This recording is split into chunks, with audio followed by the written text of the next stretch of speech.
It is 11:47 at night. You're standing in the customs queue at JFK Airport.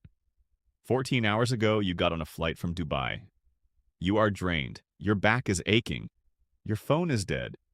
Your family is waiting for you in the pickup lane outside. The officer gestures you forward. He scans your passport. His expression shifts. He looks up. Sir, come with me. Two additional officers appear, one on each side. They escort you through a door labeled Secondary Inspection. The door shuts behind you.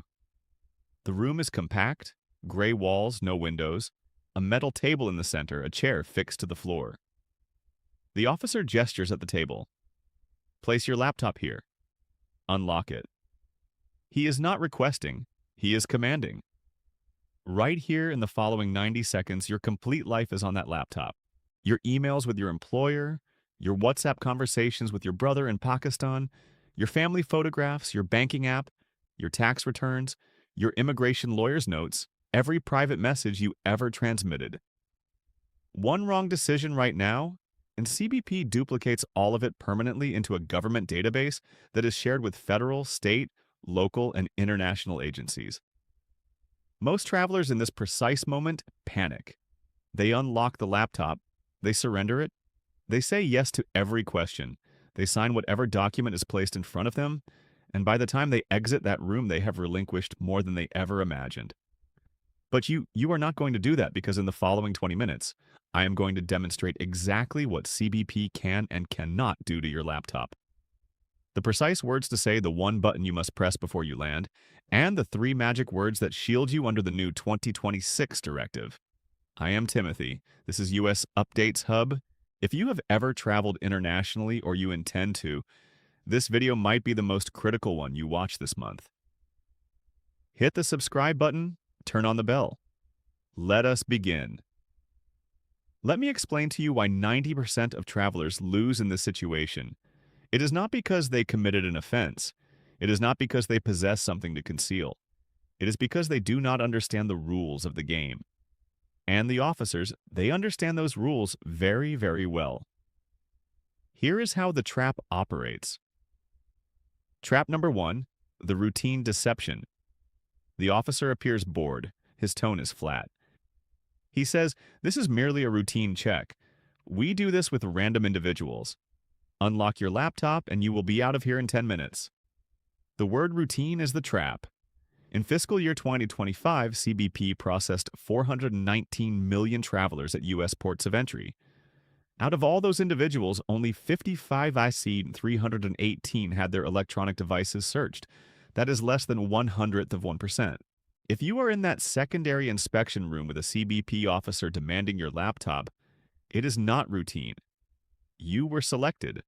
Something flagged you in the system, and the officer is counting on you to believe it is random, so you cooperate quickly.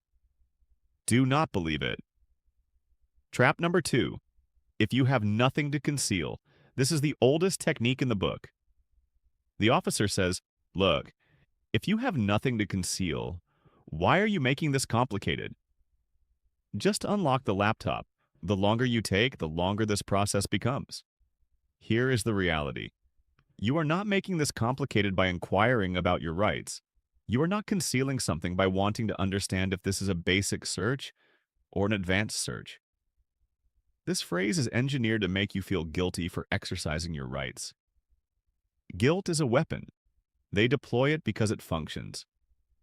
Most individuals crack within the first 5 minutes. You are going to be different. Trap number 3, the paperwork pressure. If CBP takes your laptop into the back room, they may return after an hour holding documents. Sign here. This merely confirms you cooperated. It accelerates the process. Listen to me very attentively. Do not sign anything without reading every single word. And do not sign anything without being completely certain what it signifies. Some of those documents are consent forms. By signing, you're granting CBP permission to do what they intended to do. You are surrendering your own rights on paper. They present it like administrative paperwork. It is not. It is a trap. Now, let me provide you the weapon you need to fight back. The law, I do not care what your immigration status is. I do not care if you are a citizen, a green card holder, an H-1B worker, an F-1 student, or a tourist on a B-1 visa. The law applies to you and the law is documented. Here are your shields. Shield 1 CBP Directive 3340049B. This is the official rulebook that every CBP officer must obey. It was revised in January 2026. You can review it yourself on the official CBP website. I have included it in the description below. This directive separates all laptop searches into two categories: a basic search and an advanced search. A basic search is when an officer examines your laptop manually by hand. They can open your files, they can view your photos, they can read your emails. They accomplish this without connecting your laptop to any external equipment.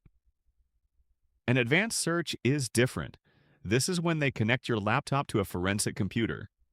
That computer duplicates everything: your files, your deleted files, your encrypted data, your password-protected folders, all of it.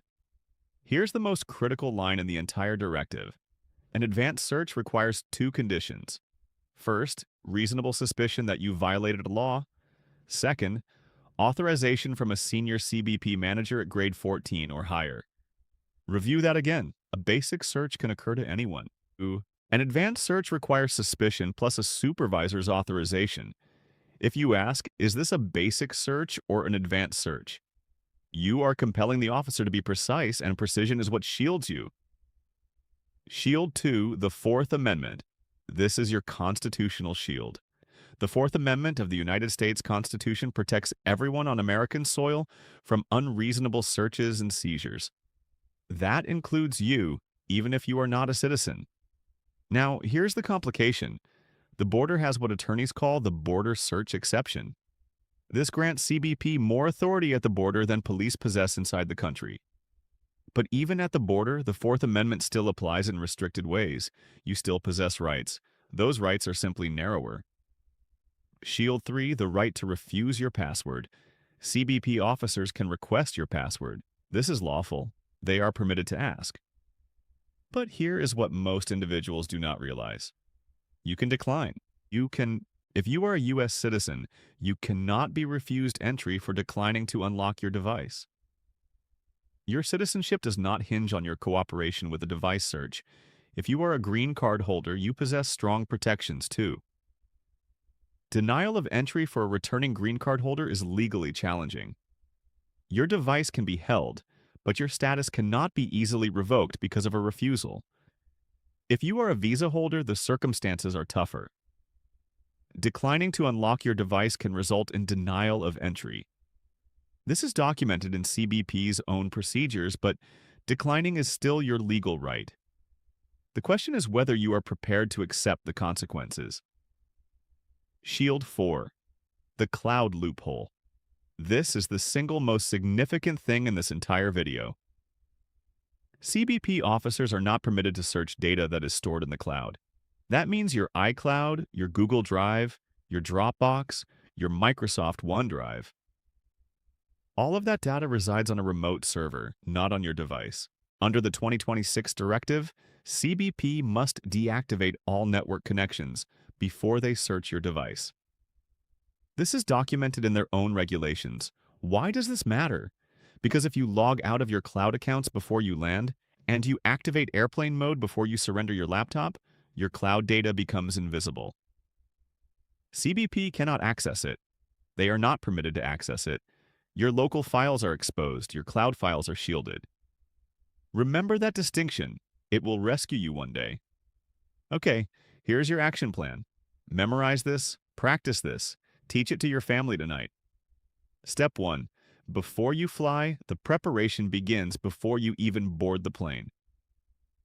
3 days before your flight, complete these tasks. Back up everything on your laptop to the cloud. Photos, documents, work files, personal messages, everything. Then remove the local copies from your laptop. Log out of every cloud service: iCloud, Google, Dropbox, WhatsApp, web, everything. Log out. Do not merely close the app. Empty your trash folder. Empty your downloads folder. Clear your browser history. Clear your saved passwords. By the time you board the plane, your laptop should be virtually empty of sensitive data. Step 2. 30 minutes before you land.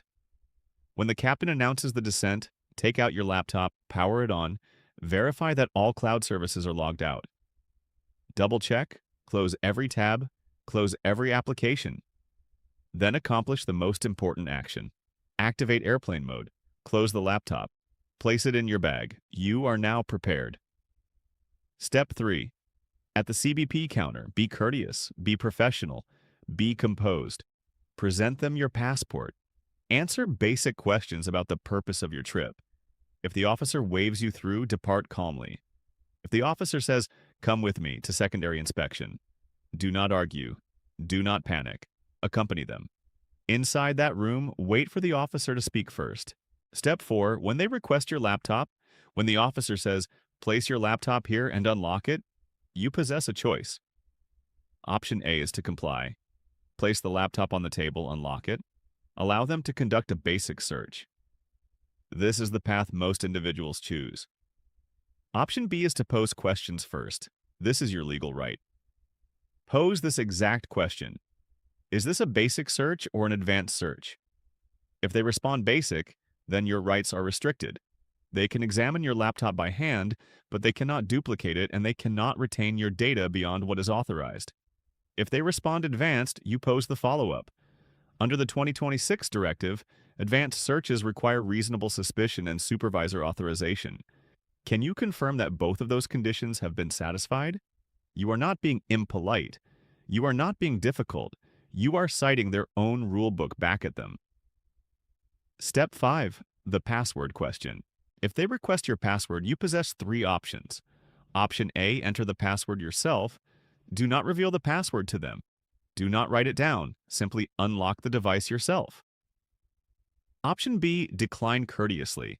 Say, "I would prefer to consult my attorney before providing device access." Option C, comply fully.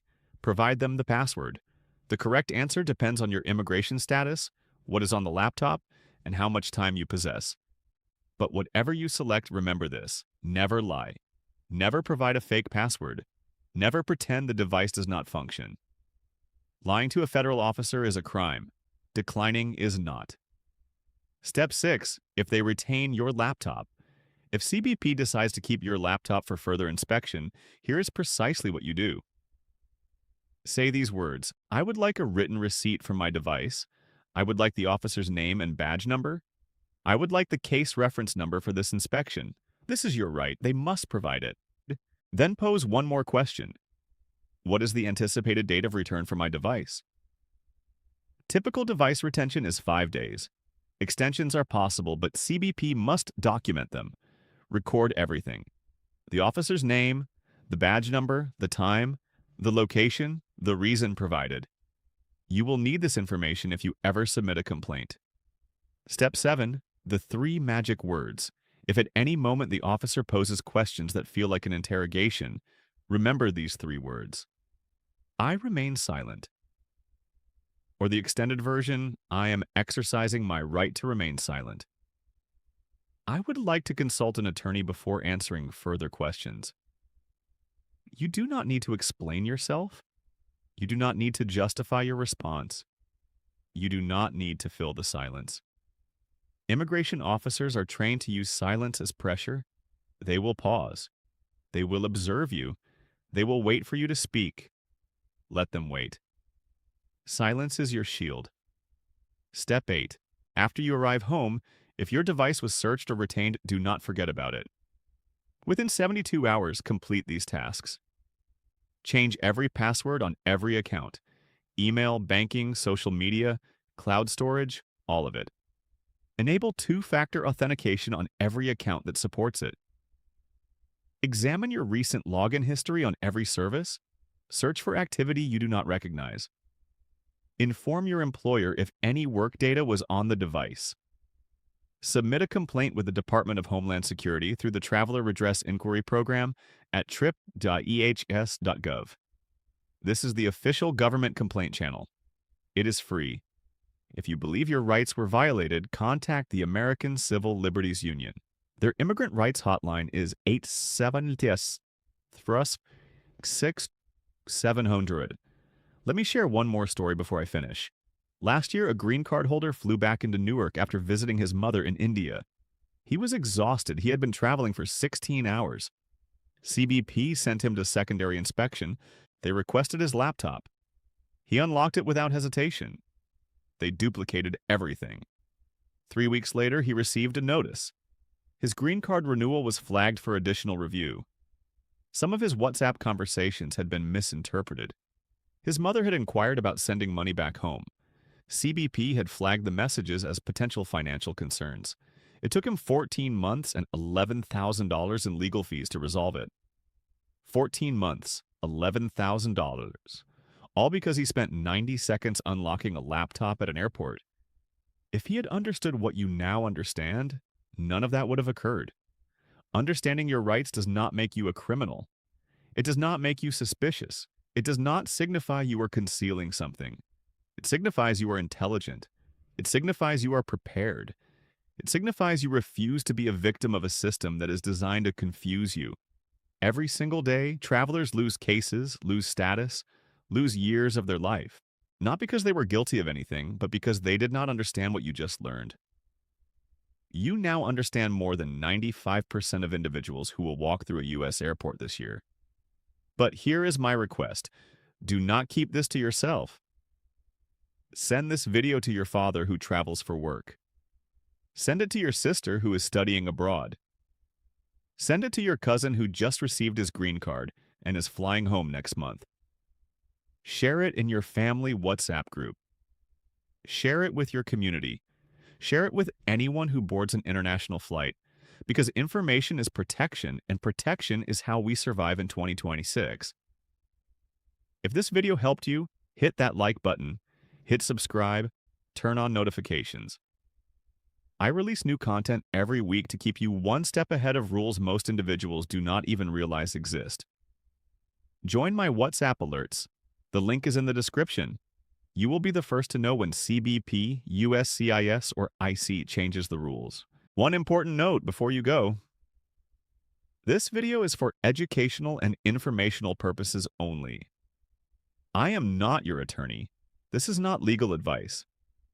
Immigration law changes rapidly and every case is different. If you are facing a device search or if your device was retained by CBP, please consult a licensed immigration attorney immediately. My name is Timothy.